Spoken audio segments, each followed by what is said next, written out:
지난주에 이어서 오늘도 역시 기도에 관한 주제로 말씀을 나누고자 합니다. 오늘 말씀의 제목은 소명의 기도입니다. 그리고 또 한 부제로 한번 이렇게 제가 제목을 달아봤습니다. 하나님의 부르심에 응답하는 기도라고요. 내일은 74주년이 되는 광복절입니다. 사실 우리나라 역사상 가장 정말 어둠 가운데 있었고 가장 부끄러운 그 치욕의 역사가 1910년부터 1945년까지 일제시대가 아닌가 생각을 해보게 됩니다. 사실 일제시대 얼마나 지금까지도 여전히 그 후유증과 많은 상처들이, 많은 갈등들이 남아있지 않습니까? 35년 동안 일본의 지배를 받으면서 우리 민족은 정말 아무 소망이 없었습니다. 우리 땅에 살면서 우리 말을 쓸 수도 없었고요. 그리고 우리가 농사지었던 것들, 우리의 모든 자원들, 우리 이 땅에서 나는 모든 것들을 강제로 일본 사람들에게 의해서 다 빼앗겼습니다.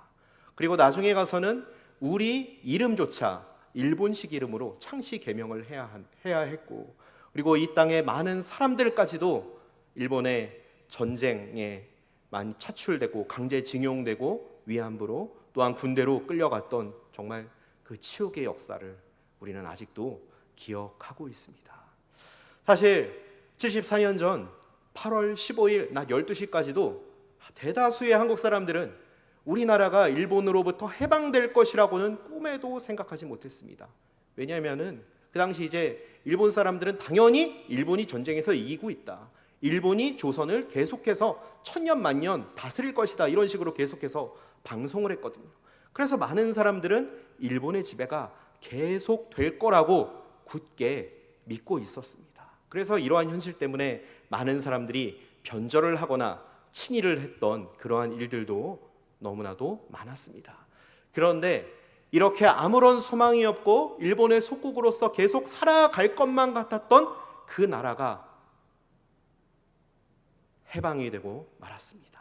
전혀 예상치도 못했고 생각지도 못했던 때에 하나님의 도우심으로 해방을 하게 되었던 것입니다.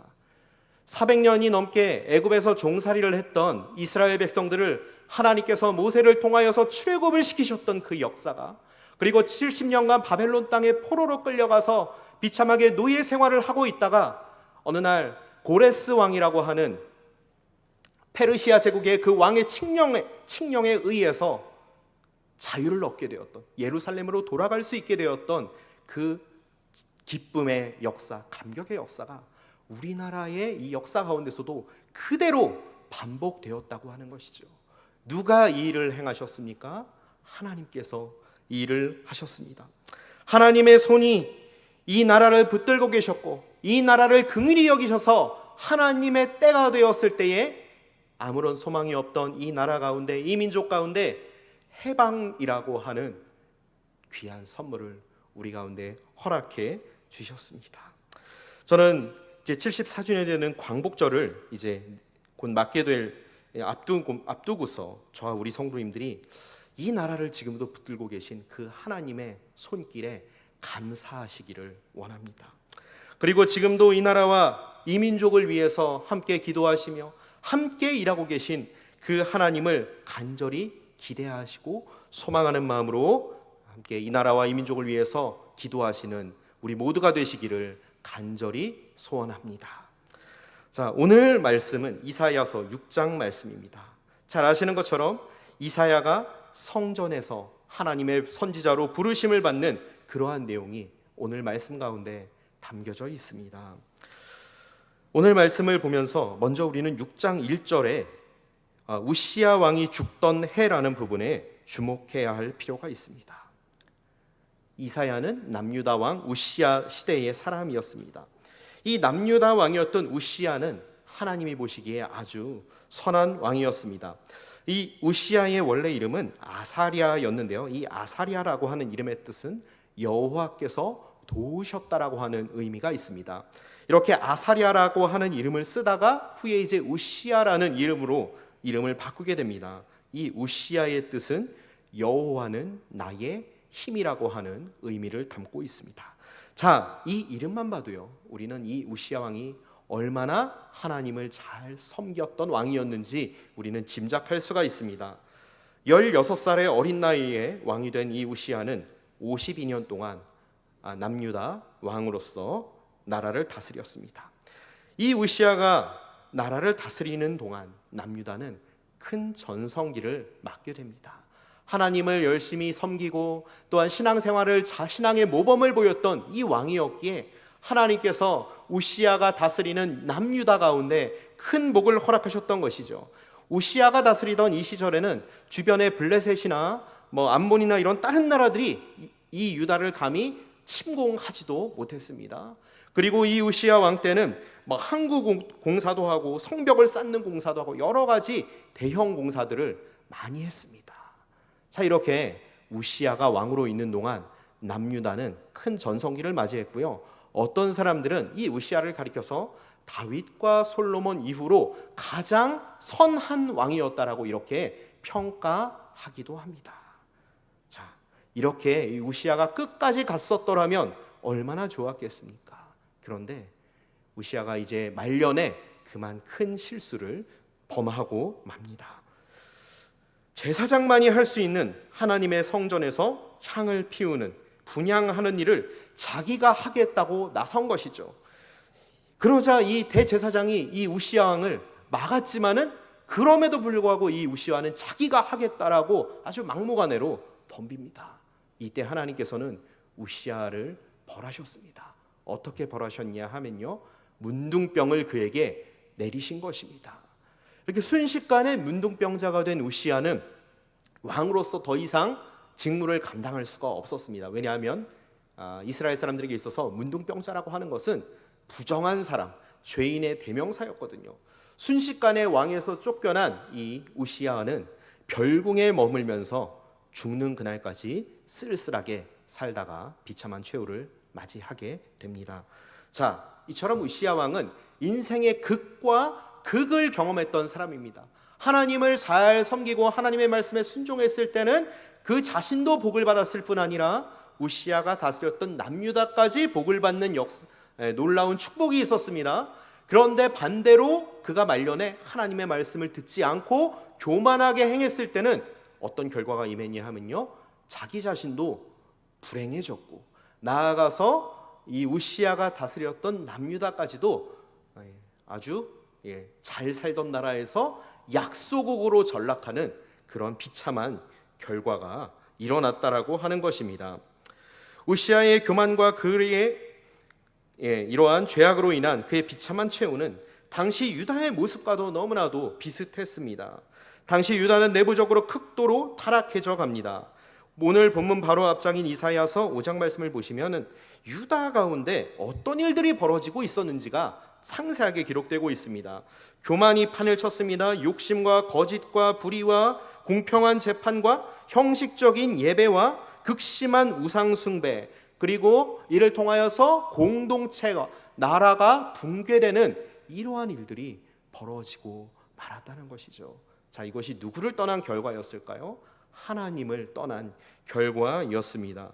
그뿐만이 아니라 이 대외적으로도 유다를 둘러싼 국제 정세는 우시야 왕이 죽던 그 무렵부터 점점 더 불리해지고 있었습니다. 우시야 왕이 죽던 해인 주전 735년이 되면은 그동안 약소국에 불과했던 아수르가 강대국으로 등장합니다. 이제 강대국으로 등장해서 이제는 북이스라엘을 치고 북이스라엘을 멸망시킨 다음에 이제는 남유다를 멸망시키기 위해 침공하는 그러한 역사가 이제 시작되었던 것이죠. 자, 이렇게 다윗과 솔로몬 이후로 가장 훌륭한 왕이었던 이 우시야의 몰락과 그의 비참한 최후, 이것을 본 이사야는, 신실한 신앙인이었던 이사야는 더 이상 견딜 수가 없었습니다.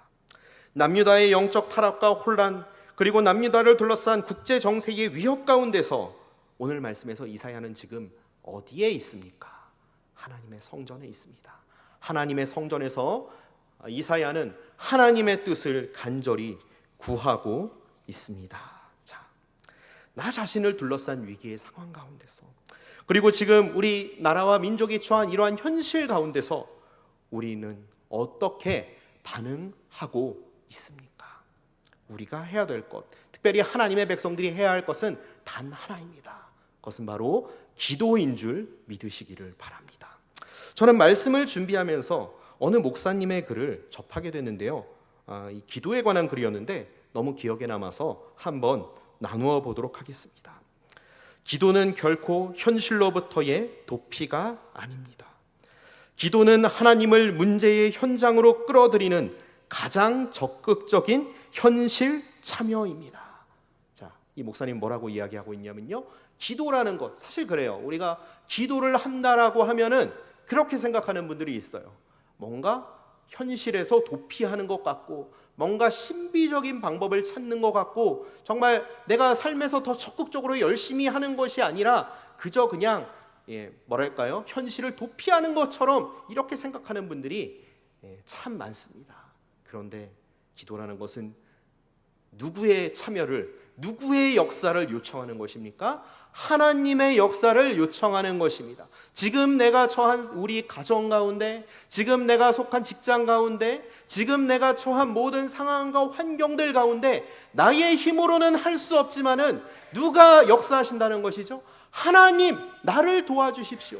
하나님만이 나의 도움이십니다. 하나님만이 이러한 상황들을 역전시키실 수가 있습니다. 하나님 한 분만이 지금 우리나라가 처한 이러한 현실들을 타개시켜 나가실 수 있는 그 힘이 있습니다라는 그러한 신앙 고백이 바로 기도인 줄 믿으시기를 바랍니다. 자, 그렇기 때문에 우리는 무엇을 해야 됩니까? 때를 얻든지 못 얻든지, 때가 되든지 무시로 깨어서 기도하셔야 하는 것입니다. 하나님의 역사를, 하나님의 일하심을 구해야 되는 것이죠.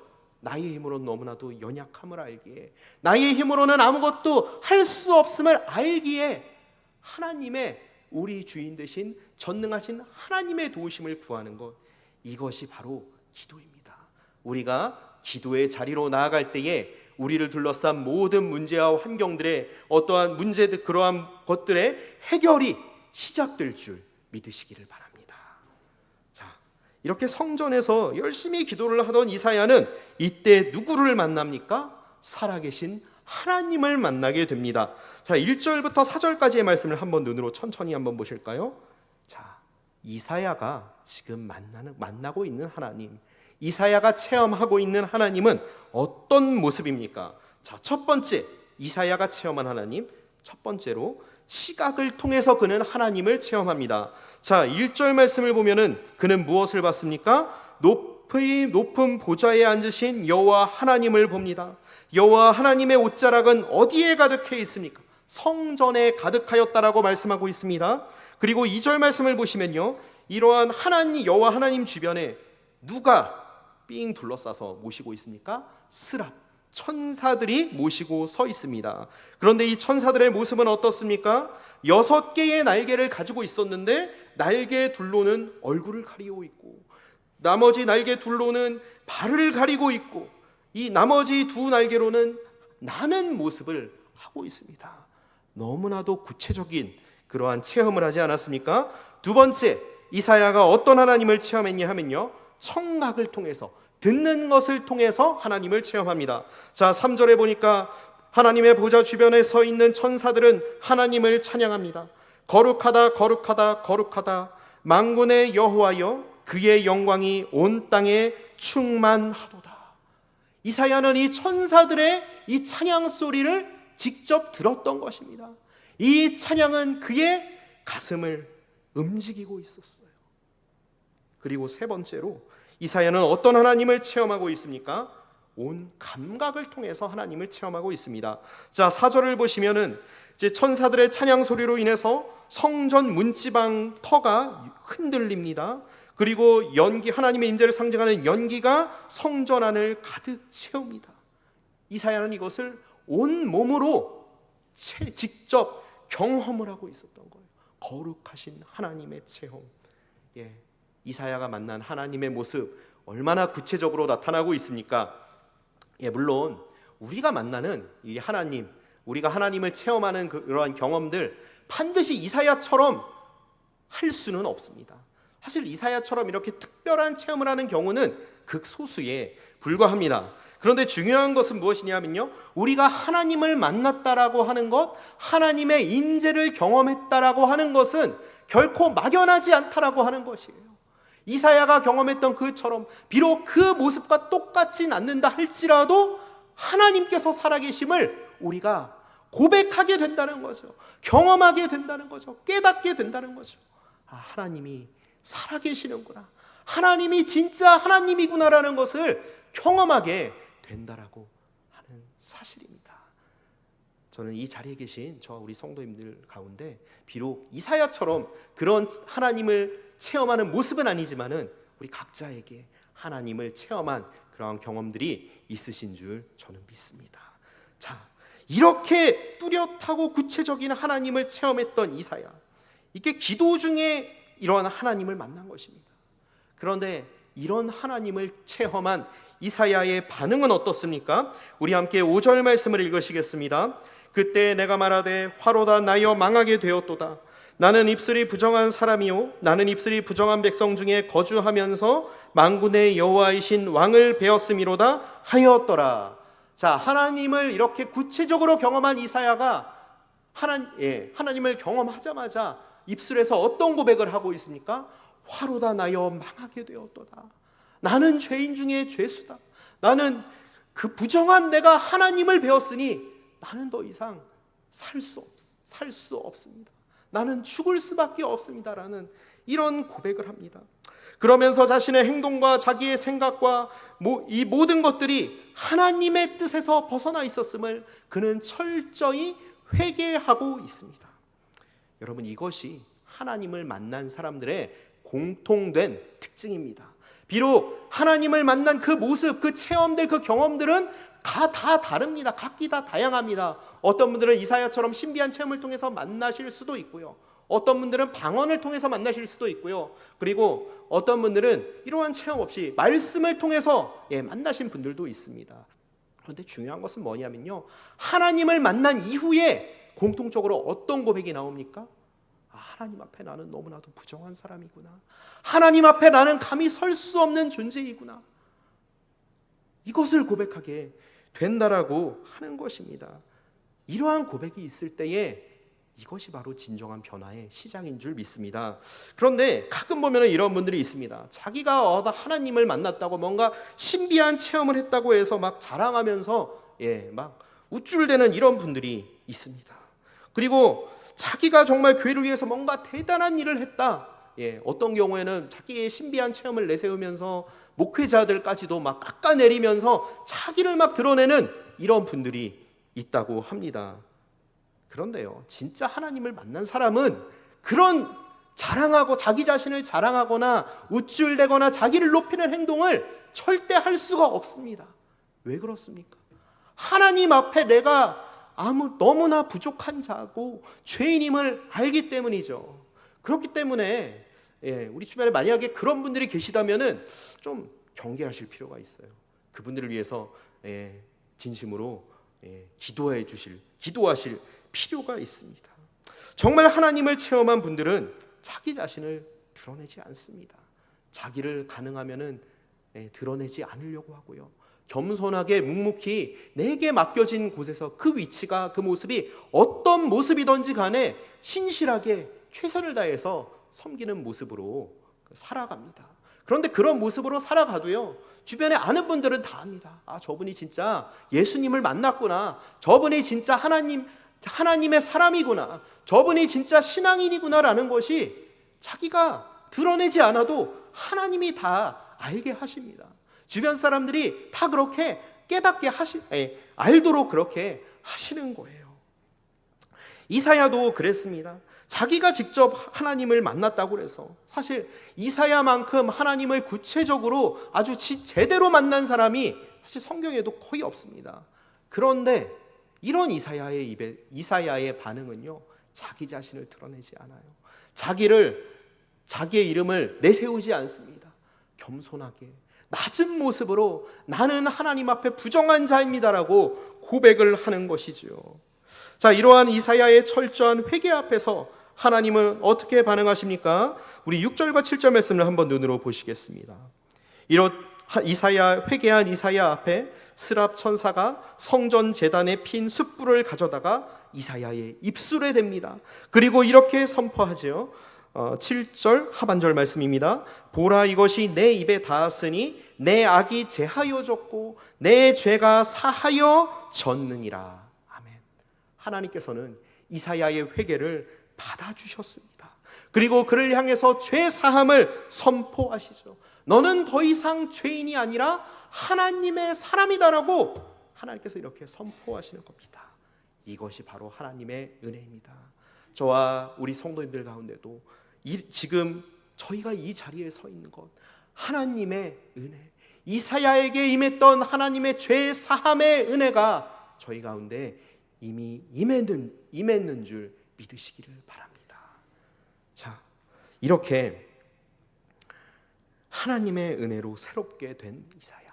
그런데 하나님의 은혜로 새롭게 된 사람들에게는 반드시 뒤따라 오는 것이 있습니다. 그것은 하나님의 소명, 하나님의 부르심입니다. 하나님께서는 8절에서 이사야를 부르십니다. 8절에 이런 말씀이 있습니다. 내가 누구를 보내며 누가 우리를 위하여 갈고. 하나님께서는 누구를 염두에 두신 걸까요? 이사야를 염두에 두시고 이 말씀을 하신 것입니다. 이러한 하나님의 부르심에 이사야가 어떻게 반응합니까? 유명한 말씀입니다. 내가 여기 있나이다, 나를 보내소서. 이사야는 하나님의 부르심에 조금의 주저도 없이 즉각적으로 순종했습니다. 자, 그런데 이렇게 해서 하나님의 부르심에 순종을 해서 사역을 잘 감당했습니다라고 이 말씀이 끝난다면 얼마나 좋겠습니까? 자, 그런데 이사야가 하나님의 사명을 감당하게 될 그 남유다, 하나님의 말씀을 전해야 할 그 땅의 현실은 어떻습니까? 자, 9절과 10절에서 하나님께서는 이렇게 말씀하십니다. 여호와께서 이르시되 가서 이 백성에게 이르기를 너희가 듣기는 들어도 깨닫지 못할 것이요 보기는 보아도 알지 못하리라 하여 이 백성의 마음을 둔하게 하며 그들의 귀가 막히고 그들의 눈이 감기게 하라. 염려하건대 그들이 눈으로 보고 귀로 듣고 마음으로 깨닫고 다시 돌아와 고침을 받을까 하노라 하시기로. 지금 이사야가 가야 할 남유다 땅, 그 땅의 현실은 어떻습니까? 그 땅을 살아가고 있는 백성들의 모습은 어떻습니까? 하나님의 말씀을 듣지 않고 있습니다. 하나님의 말씀에 전혀 귀를 기울이지 않고 있습니다. 그들은 강팍한 마음으로 무엇을 따라 살아가고 있냐면요, 자기의 생각을 따라 살아가고 있어요. 자기의 욕망을 따라 살아가고 있어요. 자기의 뜻을 따라서 살아가고 있습니다. 그렇지, 얼마나 이들이 그렇게 전했는지 하나님께서 이사야에게 뭐라고 말씀하십니까? 네가 말씀을 전할 때에 그들이 돌아오지 않을 것이다. 대다수는 돌아오지 않을 거야. 그들의 마음이 둔하게 될 거고 그들의 귀가 막히게 될 거고 그들의 눈이 감기게 될 거야. 네가 남유다 백성들에게 가서 말씀을 전할 때에. 얼마나 이게 힘 빠지는 이야기입니까? 네가 말씀을 전할 때 이 백성들을 내가 이 백성들을 다시 돌아오게 할 것이다. 이 백성을 회복시킬 것이다. 이 백성들의 가운데 부흥을 허락할 것이다. 이런 메시지를 듣는다면 이사야가 얼마나 힘이 솟겠습니까? 그런데 이사야에게 뭐라고 말씀하시냐면요, 네가 가서 말씀을 전해도 그 백성들 돌아오지 않을 거야. 듣지 않을 거야. 아무런 변화가 없을 거야. 이런 말씀을 하시니까 지금 이사야의 마음이 어떻겠습니까? 사실 어렵게 하나님의 부르심에 순종을 하긴 한 건데 좀 그랬으면 뭔가 좋은 결과가 따라온다면 희망적인 약속을 좀 해주시면 좋겠는데 그거랑은 전혀 상반되는 이런 저주를 하십니다. 그러면서 또 뭐라고 하시냐면요, 하나님께서 또 이렇게 말씀하셨어요. 그들이 눈으로 보고 염려하건대 그들이 눈으로 보고 귀로 듣고 마음으로 깨닫고 내게로 다시 돌아와서 고침을 받을까 하노라. 그들이 안 돌아왔으면 좋겠다. 차라리 그들이 내게로 돌아오지 않았으면 좋겠다. 이런 말씀을 하십니다. 분명히 하나님의 백성들로 부름받은 유다 사람들인데 그러한 하나님의 백성들의 그런 회개를 받지 않겠다라고 하나님께서 말씀하시는 거예요.